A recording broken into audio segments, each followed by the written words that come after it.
Minsan, sa sobrang busy natin, upang kumita at makamit ang mga pangarap natin, nakakalimutan natin na may mga bagay na hindi kayang ibigay o bilhin ng pera.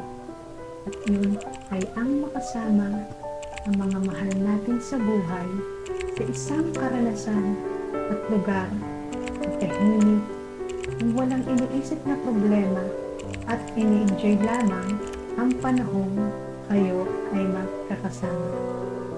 Maraming salamat, Lord, sa mga pagkakataong ibinibigay mo na tulad nito. Hindi ko alam kung ano bang salita ang dapat gamitin upang ilarawan ng kabutihan mo.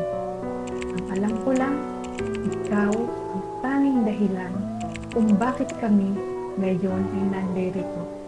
Muli, salamat, Lord.